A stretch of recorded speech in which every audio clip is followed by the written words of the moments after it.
Hey guys, it's Alicia here with Keller Williams South Tampa, coming at you again for another Millennial Monday.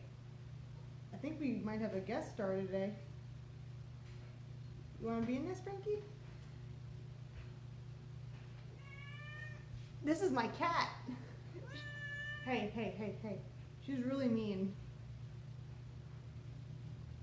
I'm gonna let her go. All right, she doesn't have a whole lot to offer to our subject matter today anyway.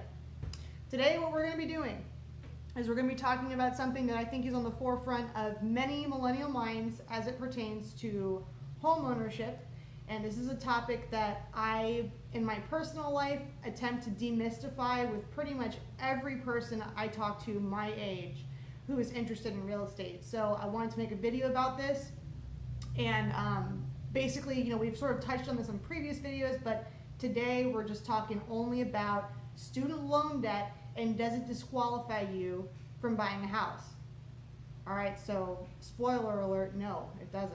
And I'm going to spend this video telling you why it doesn't prevent you from buying a house, okay?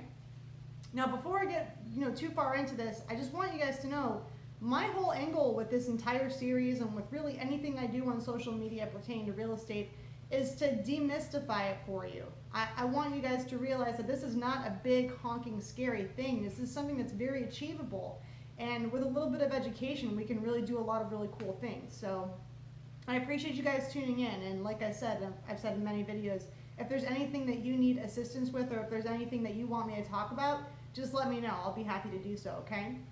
All right, so according to a recent survey, 41% of millennials have straight up taken themselves out of the house hunting game because they have student loan debt. This is not 41% of millennials who applied for a loan and were disqualified. This is 41% of millennials who straight up are not even trying because they think that they can't because they have student loan debt. That's really fear-based thinking. It's not rooted in reality. So I want to demystify that. Let's talk about it today. Did you know that 2/3 of all millennials have at least $10,000 in student loan debt? That's pretty staggering, but it's true. And of those millennials, 34% of all millennials are homeowners. So the numbers just don't add up. If having student loan debt truly does disqualify you from getting a home, you wouldn't see 34% of millennials already currently being homeowners, okay? So the biggest thing that student loan debt is going to do is it's going to impact your debt to income ratio. This is one component of applying for a loan. I am not a mortgage loan originator. I'm never going to pretend to be. If you want to get in touch with one, I'll get you in touch with a fantastic mortgage loan originator who can go into more detail on this, but I can give you some standard hard data, okay? Your debt to income should not exceed, this is the sweet spot number, 36% of your income. So that means that no greater than 36% of your income every month should be going towards paying off debt. Now, each mortgage company is going to be a little bit different. I can't speak for each of them individually, and this is sort of a conservative estimation. I'm giving you 36% because it is the sweet spot according to the National Foundation for Credit Counseling, okay? So now that we've talked about debt to income a little bit, this is something that you want to talk to the bank and see where you're at individually. I don't know the answer for you. But there's another thing that you can do that has nothing to do with your student loan debt, which will put you at a great advantage when you go to buy a house, and that is to establish good credit.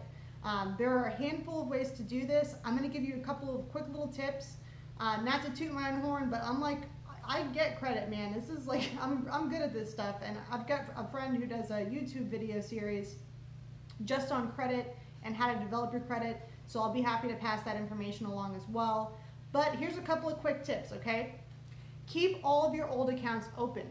Don't close an account just because you aren't using it anymore. And if they attempt to close out the account due to you not using it, use it for a couple of things here and there. Keep that account open. You want your average age of credit to be as high as it possibly can, okay? Keep all your old accounts open. This goes without saying, but make your payments on time. Making on-time payments is how you build credit organically. It's a really easy thing to do. If you're managing your money correctly, you want to make sure that you're not exceeding, your spending is not exceeding what your income will allow, okay? And that's a discipline thing, but I know it's hard given some circumstances, but absolutely make your payments on time. Another quick and easy way for you to increase your credit would be to be added as an authorized user on a credit card. So like your parents, for example, or your spouse, like just a quick example, my wife is added as an authorized user on my credit card, not because I trust her with my credit card, but because we have to cheat. I gotta cheat because we gotta buy stuff together, right? And I want her credit to be as high as possible. And the other thing is, there are two other major points. You want your credit utilization to be less than 10%. So you want to try and get that utilization down, like basically be using less of it if you're exceeding 10%, or if you're in a position to expand your credit by opening up a new line of credit or expanding an existing line of credit, check that out. That could also be an option for you. There are also different types of credit. There's revolving credit, there's credit cards. There are different types of credit that have different impacts on your credit. So this is something that you want to look into as well.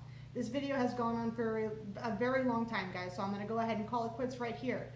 If you have any more questions, you know what to do. Let me know. Like, call me, text me. And if you need anything at all, drop a comment below, hit me in my inbox.